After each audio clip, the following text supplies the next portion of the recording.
coming up next, we have got Dr. Kent Hovind. Wait. Probably. Hold up. What you got? I got the dog tags. Oh, sweet. We're all good. I forgot to mention those. They tried to kick us out earlier, and now we have the dog tag. You have to have this to stay in. Forgot about that. That's very important. I was out there for like an hour. Every single session, they didn't let you in, huh? You had to No. go get this? No. My goodness. Every single session, make sure the ushers, as you come in, they can see your dog tag, all right? So make sure they can get that. And the kids, too. Yeah, and the kids, as they go to Creation Cadets, this is how we know they belong to us and not to somebody else. Otherwise, without the dog tags, they kick kick them the boot, outside with the rest of it. So, okay, and good. So you could wear that now. We're all paid up. The $28. We're paid up. It's all good. Hang on, 28 bucks? Yes, $28. You got these for 28 bucks? Yeah. How did you do that?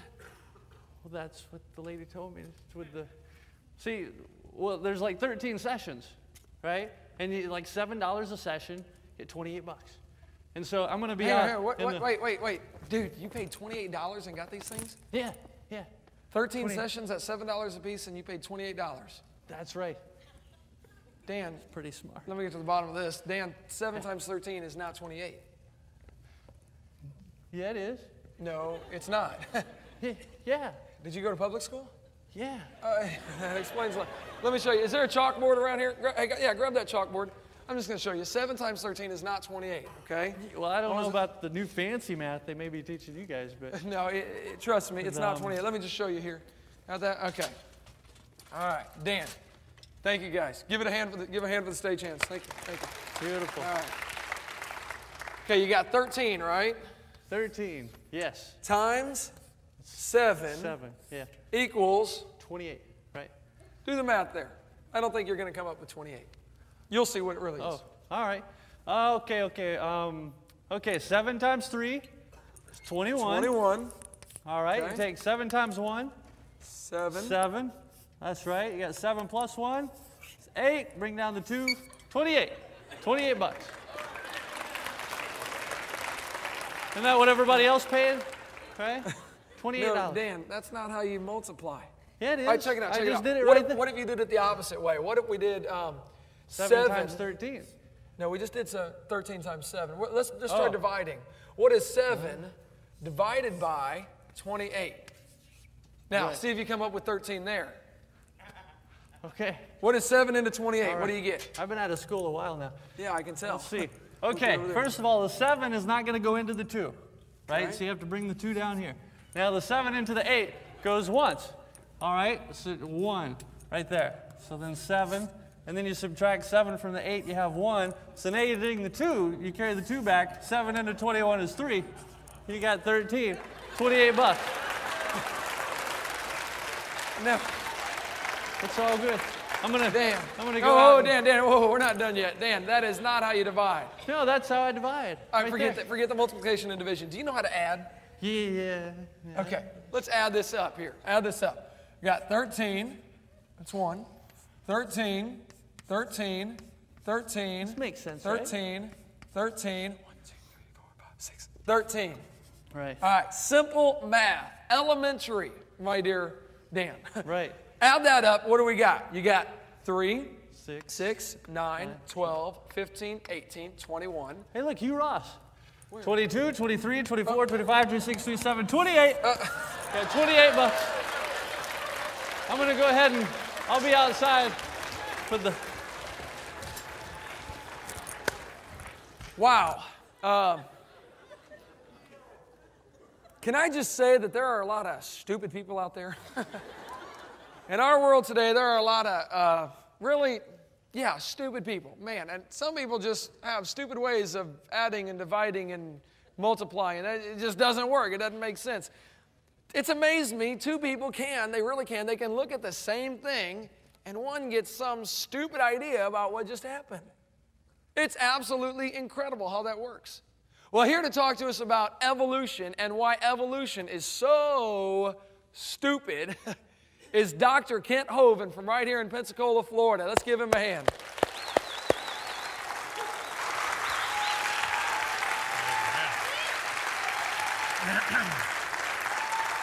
All right. Go to town now. Thank you. Amen. Okay. Let's see. Did I get it on here? Y'all been sitting a long time. Everybody stand up, turn around twice, and sit down. Go, go, go. Let's go. This is boot camp. If you got to go potty, that is tough, okay? We're glad you're here today. All right. This is our first boot camp. My son, Eric, I think has done an amazing job of organizing things. I've been traveling a lot. Thank you, son. They asked me to speak tonight on why evolution is stupid. I can't think of an easier topic on the planet to speak on. Now, keep in mind, one of the goals of our boot camp is to train people to be better soldiers. You may already believe in creation, that's great, but you've got neighbors who don't. We are unashamedly at our ministry for evangelism. I'm not against ministries that want to, teach you things and provide education or provide answers. I do that too. I'm in favor of that. But without apology, we want to use the creation message as a means of evangelism. We want to get people saved, and we want to train you to do the same thing. That's the goal of getting people converted. Doesn't do any good to fill their head with good stuff if you don't get their heart converted over to the Lord. I'm not against the intelligent design movement. I think it's great. I don't think they're going far enough. I'm not part of it. I wouldn't fight them for a second. But I want to go way beyond that. I want to lead them all the way to the cross and get them saved. So that's the goal here. Okay. Why evolution is stupid. Now, before we start, this is not my wife. That's just a picture of her. And we live right here in Pensacola, Florida. You'll be at our place tomorrow at Dinosaur Adventureland. I live right on property. I live in Building 2. Building 3 is our offices. Building 4 is the Science Center. Building 5 is the museum. We're real original around our place. I have 3 kids, 1 of each. And I got them all married, and the dog died. Praise God, I made it. I'm home free. It's wonderful. And all 6 of them live right around me, and got 4 grandkids so far. And for those that don't know, that's God's reward for not killing your own kids when you thought about it. Hang in there, parents. It'll be worth it all someday. It's really wonderful. All of them work in our ministry, and all of them want to serve God with their life. And I wouldn't take anything for that. Okay, we got quite an interesting tribe. We got, somebody said, how many people work at your ministry? I said, about half of them. Some days less than that, but we got an amazing staff over there. You get to see them tomorrow. I think it's 45 now, but I honestly don't know, okay? Nor does it matter. It's not enough. I could use a couple more. But boot camp, the purpose here is to get people booted and get them excited and do something for God. We hope to do this every year. We're going to have a questionnaire for you to fill out tomorrow with things you can answer, questions like, is this a good time of year for you to have a boot camp? We wanted to have it in September, but it got a little windy around here, and so we decided we better move it to a different time. So you'll be able to do that tomorrow. Don't forget that. There are 2 opposing philosophies of life, creation and evolution. These 2 views cannot be more opposite. Okay? And if you're going to be a good soldier, you have to understand your enemy. What do they do? How do they behave? What do they believe? You got to get inside the head of the enemy. How many of you have spent time in the military? Anybody spent time in the military? Look at that, okay. Well, you understand that's part of the training. You got to get yourself in condition. You got to know your facts. You better learn how to take that rifle apart and put it back together in about 7 seconds. So you'll be doing 4,000 push-ups, okay? And you better understand your enemy. You better know their weapons. You better know what they believe. I've done 92 debates now at universities. My first one was 15 and a half years ago when he first moved here to Pensacola 16 years ago. They asked me to come do a debate at the University of West Florida. I had been writing letters to the editor in the local paper about how dumb evolution was, because I'd just been here a few months and an article came out in the paper that said, dinosaur bones found in Montana from 80 million years ago. I thought, hey, I'm new in town, might as well stir up trouble, so I wrote my first ever letter to the editor and said, they found dinosaur bones in Montana, but they're not from 80 million years ago. These are dinosaurs that drowned in the flood in the days of Noah. Well, man, you would have thought I had shot the sacred cow. I got called everything but a white boy for the next 6 months in the local paper right here in Pensacola. And finally, the university called me up, one of the people in the debate team there, and said, hey, you've been writing a lot of stuff about creation. Would you be willing to come debate one of our professors who believes in evolution? Well, I had never had a debate in my life except with my wife, and I lost those every time. How many understand what I'm talking about? Okay. So I was not excited about that, but I went out there and debated that guy. He'd been teaching evolution for 20 years, and it was an absolute slaughter. I couldn't believe they were that dumb. After 92 debates now and being turned down over 4,000 times, people have face-to-face refused to debate me on creation and evolution. I have decided they are all that dumb. They really are. Evolution is stupid. But this is a serious doctrine, though. It's not only one of the dumbest, it's one of the most dangerous religions in the history of planet Earth. See, if creation is true, God created man. If evolution is true, man created God. If creation is true, man brought death into the world. If evolution is true, death brought man into the world. These two views cannot possibly be more opposite. Evolution teaches we're getting better, and someday we get to be God. I cover more on that on my video part 5, the dangers of the evolution theory. Satan said to Eve in the Garden of Eden, hey, if you eat off that tree, ye shall be as gods. That's where the evolution idea got started. But God said, let us make man in our image, after our likeness. Satan says, no, I want you to become God himself, okay? Before the flood, the Bible teaches people lived over 900 years. I believe you could learn an awful lot in 900 years. Many people have never even thought of this, but do you realize Adam spoke every language in the world? Because there was only one. Bible says we're made in God's image and we're getting worse. Things are not getting better. Things get worse with time, okay? If creation is true, man's made in God's image. The original man was huge, smart, disease-free, and designed to live forever. Man sinned and messed up the whole thing. If evolution is true, man evolved from animals without a creator or a designer. Original man was small, dumb, poorly designed, doomed to die early, and millions of years of death brought man into the world. These views, I'm telling you, are polar opposite. Somebody's wrong. And I enjoy showing them who they are, okay? So, what about the cavemen? Where on earth do they fit into the picture? We teach the kids, this is Grandpa. Is it possible for an ape-like creature to turn to a human? Well, we cover a whole bunch more on the cavemen on our videotape number 2 of our blue series of tapes out there on the table under the stairwell. I like to ask evolutionists this question. I say, guys, here we have Mount Rushmore, which is, as far as I know, the world's largest rock group. Do you think it's possible for the face of George Washington to appear on those rocks by chance? Do you think the wind could have done that? Could that have happened by, abrasion or erosion or exfoliation or thermal expansion of the rock? I mean, what caused the face to appear on the rock? And they'll say, oh, this was designed by a guy named Borglum, and he took a long time and he built it. Okay.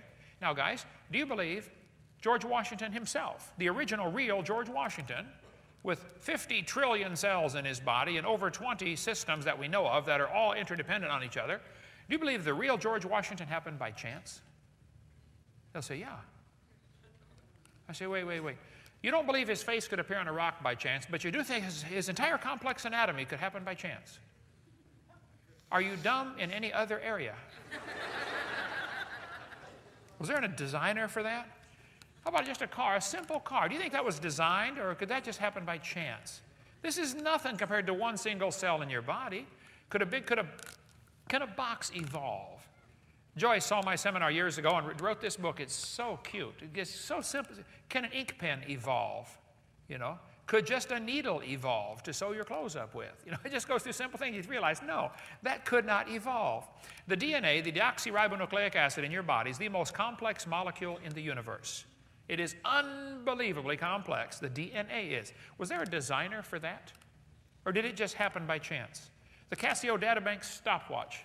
Mine holds 300 phone numbers. It's a calculator, it's a countdown timer, and a stopwatch, and an alarm clock. It does not tell time. I have to look at it. But this is an amazing machine, okay? Do you think this thing could have happened by chance? You don't have to see the designer to believe he exists. The watch itself is proof there was a watchmaker, whether you ever see him or not. It's interesting. Evolutionists argue against design using arguments they designed. Michael Behe's got a great book on the design of the single cells in your body. He spends an entire chapter talking about the hair on a bacteria. One single hair on a bacteria is unbelievably complex. It's attached to a little tiny motor. That motor is in the skin of the bacteria. That motor turns 100,000 RPM. We've got a model of it you'll see tomorrow at Dinosaur Adventureland. That motor is so tiny, if you took one hair off your head and chopped it off, 8 million of the motors would fit on the stump. Turns 100,000 RPM. And it's so powerful, it's able to make that bacteria swim the equivalent of a person, a human, swimming 60 miles an hour through peanut butter. That's how powerful that motor is. It is just phenomenal. And you think it happened by chance? Come see the model at 9. Did Ian Juby make it in? Ian, are you here tonight? He was going to come. He built a model for us. He said he'd be here tomorrow. Had transmission trouble coming down from Canada. Any more Canadians? Canadian, hey, okay, good. Canadian, eh? Do you think there might have been an intelligent designer for the model? I mean, just the model took an intelligent designer. Ian's part of the Mensa Club. I mean, really intelligent. But this is child's play compared to the real ones. That's just, there had to be a designer, okay? There's a rock, but on the side of the rock, you notice, hey, there's somebody carved something on there. I mean, we'd all agree with the rock is probably a natural thing, but what about the design on there? Nobody with half a brain would say, well, that just happened by erosion. No, that was designed, okay? You see a bunch of rocks arranged in a particular order, you automatically conclude somebody designed it. Look, if you're walking through the woods and you find a painting hanging on a tree, you look around, there are no people, there are no footprints. You holler, hey, anybody out there? Nobody out there. And you can't find any evidence of anybody having ever been there. What do you conclude? Somebody made the painting, right? The painting itself is proof of the painter. Do you think our dinosaur Adventureland is a result of just chance? Did the wind blow through there and assemble everything? I can assure you that is not how it happened, okay? Everything in this world is evidence of design. Do you think a little baby is evidence of design? Do you think that could have happened by chance?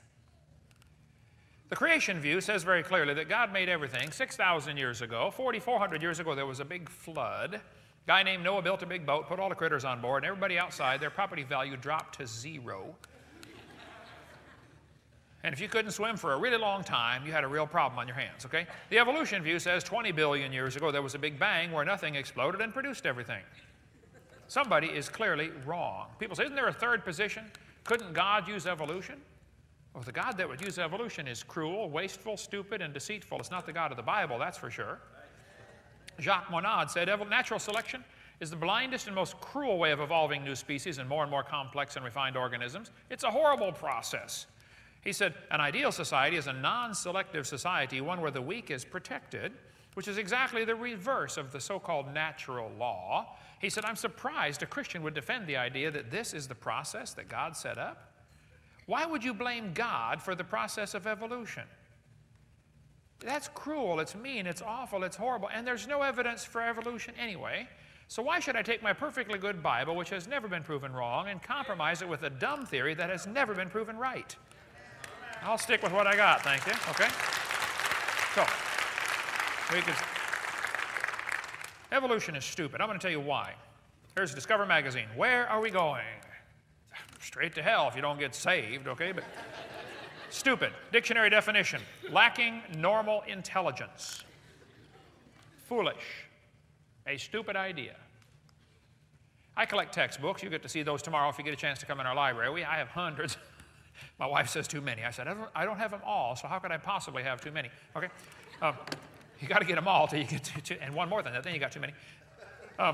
Richard Dawkins says, it's absolutely safe to say if you meet someone who claims not to believe in evolution, that person is ignorant, stupid, or insane or wicked.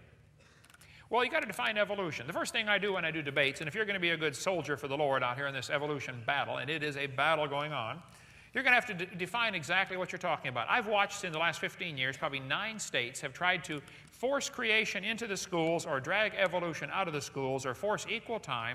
They're all barking up the wrong tree. None of those are going to work. Even what's going on in Kansas now, even though I'm thrilled for what they're doing, and go get them, guys, it's not going to work, okay? The simple solution is you have to define what you're talking about first. They're not defining. Alabama did a pretty good job on the sticker they had in their textbook years ago because they separated the evolution into the different kinds. Somebody says, do you believe in evolution? Or when I do a debate on evolution, the first thing I do is define what we're talking about. First of all, we'd have to have cosmic evolution. That would be the origin of time, space, matter. Where did time come from? Where did matter come from? Where did space come from? Did you know all 3 of those have to come into existence at the same instant? If you had matter but had no space, where would you put it?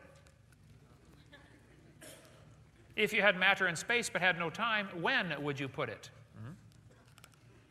You got to get all three coming into existence at the same instant. And God answers that in 10 words. In the beginning, God created the heaven and the earth. In the beginning, there's time. God created the heaven, there's space, and the earth, there's matter. God made time, space, and matter all at the same instant. It has to be that way. It's not going to work any other way. Secondly, we have what's called chemical evolution. This is where all of the chemicals evolve from hydrogen. Big Bang theory says the Big Bang produced hydrogen. Well, then how did we get all these other elements? You want me to believe uranium evolved from hydrogen? Thirdly, we have to have what's called stellar evolution. The stars would have to evolve. You know, nobody's ever seen a star form, and yet there's enough stars out there that we know about. At the last count in 2003, the current estimate is every person on Earth can own 11 trillion stars to yourself. Those are the ones we know about. We don't know about the ones that we don't know about. Fourthly, there's going to have to be organic evolution, where life gets started from non-living material. Nobody has a clue how that could happen. Fifthly, macroevolution, where an animal changes to a different kind of animal. Nobody has ever seen a dog produce a non-dog. But the textbook says we all came from some kind of spineless ancestor. Like this one says, 3.4 billion years old, the remains of the early ancestors of modern human beings. And they show the kids a starfish. Here's Discover Magazine a couple of months ago. Was your ancestor a sea sponge? This is your ancestor. Wow, who's your daddy? That's stupid, okay? This textbook says humans, birds, and crocodiles have a common ancestor. I'm sorry, that's stupid, okay? It's not true. It's lacking normal intelligence. This one says, all the many forms of life on Earth today descended from a common ancestor found in a population of primitive unicellular organisms. Oh, we all came from a bacteria, huh? Or an amoeba. I'm sorry, that's lacking normal intelligence. That's stupid to believe that. The blue whale grows to 49 tons in 1 year. Big baby on his first birthday. At that growth rate of 30 billion times where it started. If a human did that, it would weigh a lot, okay? They say the blue whale evolved from a bacteria. That's stupid. Seahorse is an interesting creature. It's one of the only fish that swims in the upright position. And the male hatches the eggs. How many women think that'd be a great idea? Yeah, okay, good. I like what Dave Reaver says. He said, what this world needs, he speaks at high schools all over the country, you know, and he talks to all these public high schools. He said, what this world needs is one pregnant teenage boy. That'll slow things down. What did the seahorse evolve from? Huh? What's its ancestor? Oh, its ancestor was an amoeba. I'm sorry, that's stupid, okay? Had to be designed. The sperm whale can dive to 10,000 feet and stay there for 2 hours. The pressure at that depth is 620,000 pounds per square foot. As the sperm whale slowly tried to evolve this ability over millions of years, none of them survived. They all died until one of them finally figured it out. And the sperm whale evolved from a bacteria? I'm sorry, that's stupid. There's no kind way to say it. That's dumb, okay? What did the platypus evolve from?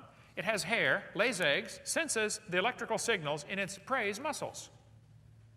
How did he learn to feel the electrical contractions of the muscles of the crawdaddy he's going after? And they say it nurses its young. It's got a lot of strange features. What was the ancestor of a platypus? Oh, it was an amoeba. I'm sorry. That's stupid, okay? It had to be designed. The bottlenose whale can dive 3,000 feet down in 2 minutes. A person attempting that would have multiple medical problems and die almost instantly, okay? As the bottlenose whale slowly tried to evolve over millions of years, none of them survived. They all died until one of them made it. Who was its ancestor? Oh, it was an amoeba. That's what the kids are going to tell you. That's what the textbooks are going to tell your kids in school. That's stupid, okay? The rhinoceros beetle, one of them carried 850 times its own weight. That's like me carrying 17,000 pounds. What did the beetle evolve from? Who's its ancestor? Oh, it was an amoeba. I'm sorry. That's lacking normal intelligence, okay? I think it had to be designed. The giraffe is an amazing animal. Its heart is 2 feet long. The heart, 2 feet long. It pumps blood up to the head. When it bends down to get a drink, and then he lifts his head up real fast when he hears a lion, he doesn't faint. You lift your head up 17 feet in about a half second. See what happens to you, okay? One atheist said, yeah, the giraffe has long neck so he can reach the trees. I said, no, the giraffe has a long neck so he can reach the ground to get a drink. And he's got long legs too, you know. I mean, what if he evolved the long legs and didn't get the long neck? Huh? Gonna die trying to get a drink. Well, duh. The giraffe has a special network of blood vessels in its head that allow the blood to accumulate around the brain. Instead of blowing its brains out its eardrums, when it bends its head down to get a drink, it absorbs all the pressure, and then when it lifts its head up, it provides 2 or 3 more pumps of blood to make sure there's oxygen while he runs away from the lion. Doesn't faze him, doesn't miss a beat. But now, see, for millions of years, the early giraffes all died because the lion was able to get them until they were trying to figure out how to make this miracle network around the brain. And it evolved from an amoeba. I'm sorry, that's stupid, okay? I think it was designed, okay? The woodpecker's tongue is amazing. When they asked me to do the first debate at the University of West Florida, the debate club said, Mr. Hovind, we want you to send in 30 questions that our professors can use, and they'll supply 30 questions and you supply 30 questions. And we'll pick them out of the hat and we'll have the debate over these questions. I said, okay, sounds good. I sent him 30 questions. I said, the woodpecker's tongue goes all the way around the back of his head and anchors either in his left nostril or above his left eyebrow. Now, what did it evolve from? And where's the evidence of its ancestors? That question never showed up in the debate. I don't know what happened to it. But I said that an owl has a cylindrical shaped eyeball. It's not round, it's like a cylinder, like a tin can. And the owl's eye, kind of like this shape, he cannot move his eyes in his head because it's stuck in the socket. It's like a little telescope. It really is, okay? When he wants to look at something, he's got to turn his whole head, you know. I mean, if he's looking at you, he's looking at you, okay? Well, the owl's eyeball is cylinder shaped. Just about every other bird has a round eyeball, spherical shape, so he can roll it around in his head like you can. So I said in my question, I said, how did the owl get a cylinder-shaped eye from a spherical-shaped eye? And how did it see in the meantime as it was evolving from round to cylinder-shaped? And where's the fossil evidence of this happening? Now, that question never came up. Actually, I got to thinking by the end of the debate, none of my questions came up. I don't know where they put them, but they didn't make it they were gone. But woodpecker's tongue is amazing, okay? He can poke his tongue down in, first he pecks a hole in the tree. He listens for the bug crawling around in there, pecks a little hole in the bark, shoves his tongue down there, and then spears it and pulls it back in his mouth. Got little barbs on the end of his tongue. One guy said, oh, my mother-in-law does too. The woodpecker has a special fluid around his brain. While he's beating on that tree, his brain is not bouncing around on the inside of his skull. He's got this special shock-absorbing fluid. How did that evolve? I mean, how did the first woodpecker learn to bang a hole in the tree and stick its tongue down and grab a bug? I mean, how did they learn that? Oh, well, see, Hovind, it all evolved from an amoeba. I'm sorry, that's stupid. I'm not going to buy that, okay? The beaver is an amazing animal. It has special feet. It has teeth that wear off on the inside. Did you know, if you look at, you can see them in our museum tomorrow. We got a beaver skull. The outside of the tooth is really hard enamel. The inside is softer pulp. Every time he chews, it's constantly breaking off the inside of his teeth, which keeps the tooth sharp. Self-sharpening teeth. Where did that evolve from? Oh, see, it came from an amoeba. I'm sorry. That's stupid, okay? The Pacific golden plover goes to Alaska, lays its eggs, puts on 70 grams of fat, then flies 88 hours nonstop to Hawaii. The problem is they burn 1 gram of fat per hour. They couldn't possibly fly there by themselves. They have to fly in a V formation because the lead bird, like the geese, do the same thing. The lead bird has to use 1 gram per hour, but all the rest of them get a little savings because they're flying in the wake turbulence. It provides extra lift. So they can fly 88 hours to Hawaii on 70 grams of fat, burning 1 gram per hour. Incredible. And then They lay the eggs, hatch the babies, raise them up to a certain size. Mom and Dad take off for Hawaii. Great idea, by the way. They leave the kids behind. 2 weeks later, the babies fly to Hawaii. They have never been to Hawaii. How do they know how to get there? Well, see, they all evolved from amoeba, you know, about 4 billion years. That's just stupid. I'm sorry. There's just not a good way to say it. You know, the dragonfly is incredible. They have the best eyes of any insect in the world. They have 30,000 lenses on their eye. They can see almost all directions at the same time. How their brain figures out what to do with all that information, I don't know. Some people say, I wish I had brains or eyes on the back of my head. Do you realize how complicated life would become? I like Dennis's question about what if your knees bent backwards, what would chairs look like? That's a strange thought, you know. By the way, I was surprised most of you had never heard of Dennis Swift. I've known him for years. It's just amazing. His head is full of cool stuff. I really enjoy hearing Dennis. He'll be there speaking again tomorrow. I've spoken at a couple of conferences with him before, and I said, you guys have got to hear Dennis Swift. I think you'd really enjoy that. The dragonfly can fly forwards or backwards. It's like a helicopter. Unbelievable. You study the flight of a dragonfly, it'll blow your mind. They spend 1 to 2 years as larvae before developing into adults. Who was the ancestor of a dragonfly? Well, kids, it was an amoeba. Here we go again. That's what they're going to teach the kids. Now, you may not have your kids in a public school, but your neighbors do. Right? This is your mission field. Okay? This is your assignment. Go fix the problem. You might not change the school, but you can convert all the kids. Jesus didn't spend any time trying to change the Roman Empire. He just went after people, one by one. That's unstoppable. If the Christians would learn to forget trying to change the Roman Empire, let's just go after the people. We'll get them all converted, okay? Some amazing videos we offered, amazing creatures, incredible creatures that defy evolution. There's now a third one, 1, 2, and 3. They're on our table out there if you want to get those.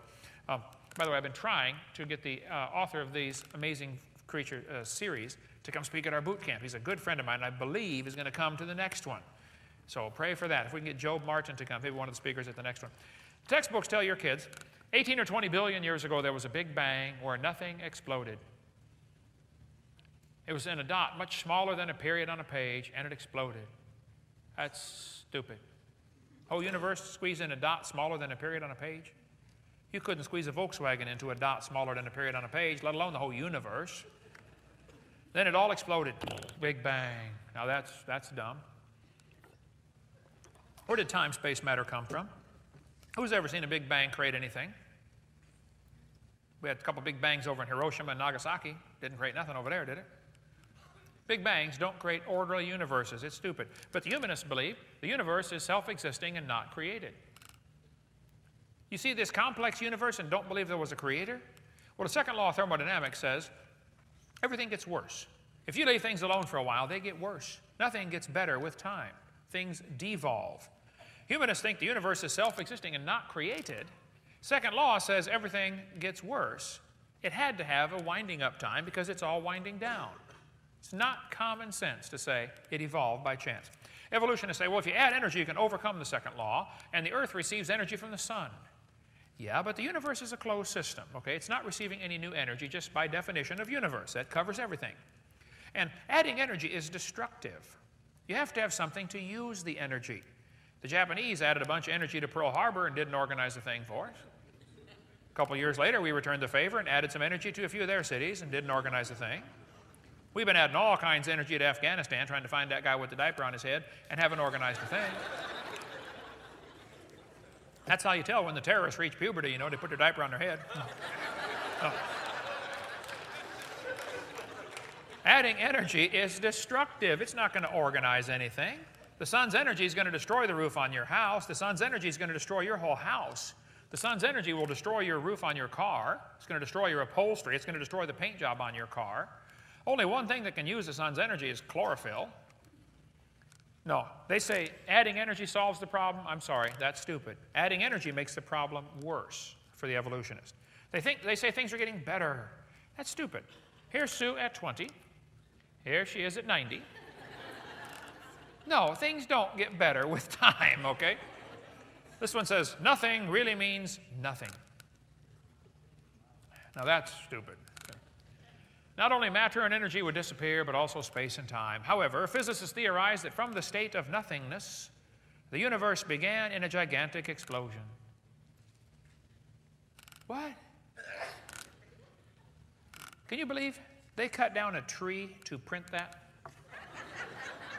I mean, come on, where's Al Gore when you really need him, huh? That's what I want to know. That's stupid, okay? Nothing means nothing. Discover magazine. Where did everything come from? Oh, here we go, boys and girls. The universe burst into something from absolutely nothing.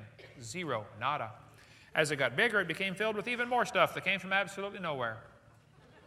How is that possible? Ask Alan Guth. His theory will explain everything.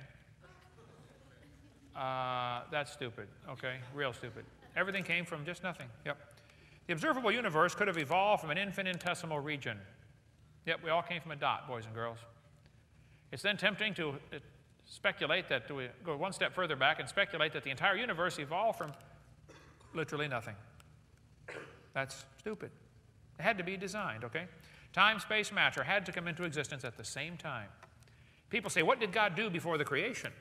I say, well, your question assumes that God is locked into time. It's a poor question. There's no answer for it because the question's no good. It's like asking me why are elephants orange? They're not, okay? And the question, what did God do before the creation, tells me that you're thinking about the wrong God. See, the God that I worship is not affected by time, space, matter. This is not 2005 in heaven. There's no time there. And the angel's going to fly by one day in the book of Revelation, and it says there shall be time no longer. First thing you do, you get to heaven, take off your watch and flip it over to the side. You won't need that anymore. So before the creation, there was no time, and after God's done with this little experiment, there's going to be no more time.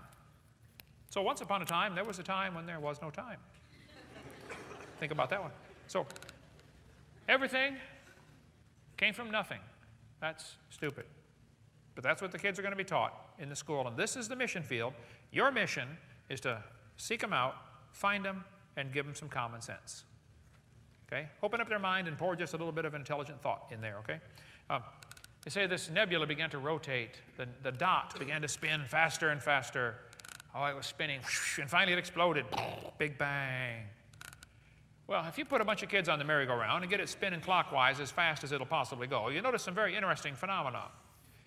Okay? In phase one, the kids start screaming at the football players spinning the thing, saying, come on, let's go, faster, faster. You get up around 30 miles an hour. Phase two, they stop screaming. They just quietly concentrate on trying to hang on. You get up around 60 miles an hour, and they enter phase three, where they begin screaming again. Only it's stop, stop, please slow down. Don't stop, though. Go faster and faster. At about 100 miles an hour, they go to phase four, where they begin to fly off the merry-go-round. And that's when you notice something interesting. If the merry-go-round is spinning clockwise, when the kid flies off, the kid will be spinning clockwise until he encounters resistance, like a tree or a pole. That's because of a law known as the conservation of angular momentum. A spinning object that breaks apart will have all of the pieces spinning the same direction. It's because the outside's moving faster than the inside. Okay, it's got farther to go. Well, we could talk a long time about that, but if everything began as a swirling dot, everything ought to be spinning the same way, and yet Venus and Uranus rotate backwards. 8 of the 91 known moons in the universe spin backwards. 3 planets have moons going both directions at the same time. Some whole galaxies are spinning backwards. CNN ran an article, Goofy Galaxy spins in wrong direction. The Bible says God created the heaven and the earth. Evolution says it all came from a big bang. It spun faster and faster and exploded. I'm sorry, that's stupid. That violates the laws of science. And somebody's got to get some common sense into these kids. Cosmic evolution, that's stupid. It didn't happen. Then the textbook says, as the earth formed, the surface was hot, and there was large pools of lava. Well, was the earth really a hot molten mass like the kids are going to be taught? The Bible says the Spirit of God moved upon the face of the waters. Somebody's wrong. Was it a hot molten mass like the textbook says? Or was it underwater like the Bible says?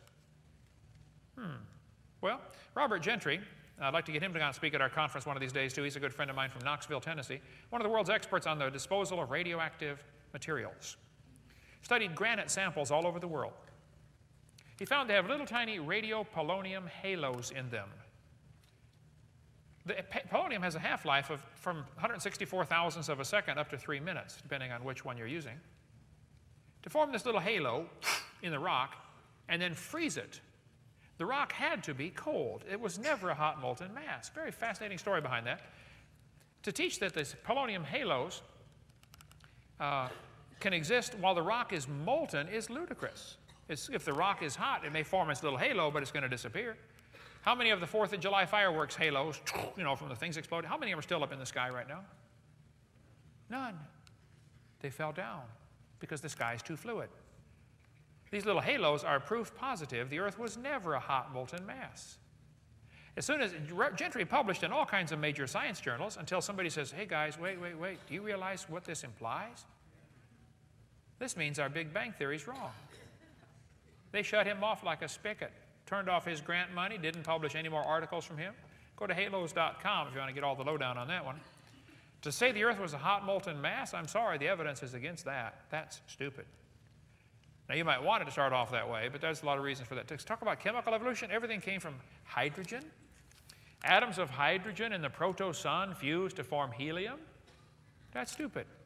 You can fuse them to get helium, but you got a chicken and an egg problem here. You got to have the stars to produce the fusion, and you got to have all the elements to make the stars. Which one came first? One of the questions I asked to the university professors the first time I went out, they never used it. I said, termites chew on wood and swallow it, but they can't digest it. They've got little tiny critters that live inside their intestines. You talk about tiny, we're talking inside the termite's intestines, okay? The termite cannot live without those little critters, and them critters can't live outside the termite. So which one evolved first? And how did it live without the other one? They never used that question either. But to say all the elements came from hydrogen, I'm sorry, that's stupid. It's lacking normal intelligence. It doesn't happen, okay? Fusion can take place, but you got the chicken and an egg problem here. We'll get into that some other time. To say the stars evolved, I'm sorry, that's lacking normal intelligence. God had to design the stars. They're so complex. We could spend 2 days on the Big Bang theory, but to say that it happened by chance, Big Bang made a big orderly universe, I'm sorry, that's stupid. Big Bangs make big messes. It's all they've ever done. You know, a star explodes about every 30 years, called a nova, or if it's a big one, they call it a supernova. Why do we have less than 300 supernova rings that have been discovered in the universe? One's exploding every 30 years. That's only a few thousand years worth of stars. They say, well, new stars are forming in Crab Nebula. Don't see those new stars forming right there? No, sorry. New stars are not forming. Nobody has a clue how a star can form. We don't know how a single one of these stars managed to form. Now, if you want to believe they formed, that's fine. I don't care what you believe, but it's not science. Nobody's ever observed a star forming. By the way, we see stars blow up every 30 years. We've never seen one form. Don't you think the births of stars should at least equal the deaths of stars? Aren't we eventually going to run out? I debated a professor one time, and he said, Hovind, we were talking about stars forming. I said, don't you know that you got a problem with Boyle's gas law? Because when you try to squeeze dust together, the pressure and temperature builds up, and it drives it back apart. I said, it would take enormous pressure to squeeze gas into a solid. He said, yes. And we calculated that if 20 stars explode near each other, it would provide enough pressure to make a brand new star. I said, sir, that is brilliant. You have to lose 20 to gain 1. I said, you ought to run for Congress. You could help those guys borrow their way out of debt.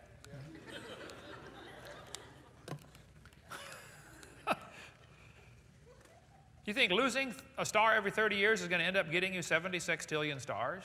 11 trillion per person? I'm sorry, that's stupid. It's not going to work, okay? Planets are cooling off. They can't be billions of years old. Jupiter's cooling off. Ganymede's cooling off. It's hot. It's got a magnetic field. To say it's billions of years old is stupid. Saturn's rings are expanding. They're moving away from the planet. They're losing the rings. It can't be billions of years old. To say it is just stupid. It's not lacking normal intelligence. It's not. The moon is going around the Earth, but the moon is gradually getting farther from the Earth. We're losing the moon a couple inches a year, which means, of course, it used to be, closer. Well, if you bring the moon in closer, you got a real problem. Because the moon creates the tides. Some of you folks don't live in Pensacola, and so you don't worry about the tides, but around here you worry about the tides. If you bring the moon in closer, the tides would be much higher. There's a law called the inverse square law. If you brought the moon into 1/3 the distance, you inverse the third and square it, it's 9 times the gravitational pull. Which means if you run all the math, you'll find out about 1.2 billion years ago, the moon was whizzing around just above the surface of the earth. Which explains what happened to the tall dinosaurs. They got mooned, okay? To teach the moon is billions of years old is just lacking normal intelligence, okay? It's not common sense. So, I believe we have been lied to. I believe we've been told something that's just not true. Now, Arthur Keith, who wrote the foreword to the 59 edition of Darwin's book, said, evolution is unproved and unprovable. We believe it because the only alternative is special creation. The only other choice is creation. He's right, you know. There was a Russian atheist astronomer came to America years ago, and he said, started off his speech. Keep in mind, he's an atheist. He said, folks, either there is a God or there isn't. I thought, now this guy's, he's on to something here. Pretty brilliant. And then he said, both possibilities are frightening. I said, wow, what a thought. Either there is a God or there isn't, and both possibilities are frightening. If there is a God, we better find out who he is and find out what he wants and do what he says, because he owns this place, okay? If there is no God, we are in trouble. We're hurtling through space at 66,000 miles an hour, and nobody's in charge. That's a scary thought. You believe something because the only alternative involves a creator? Would you believe the painting grew out of the tree because the only alternative involves a painter? Would you believe the watch oozed up out of the sand because the only alternative is a watchmaker? I mean, would you believe the building just assembled from a tornado in a lumber yard because the only alternative is a builder? Nobody with half a brain would reject the idea that there's a painter if you find a painting. You wouldn't reject the idea there's a builder if you found a building. Why do they reject the idea of a creator when they can see the creation all around them? I do a 90-minute radio program from 4:30 to 6 every day. I just got off in time to rush over here tonight. And we get atheists and skeptics that call in from all over the place. We had one from Sweden yesterday and one from England, and boy, they're angry at me. There's over 1,000 anti-Hovind websites. We're going for 2,000 this year.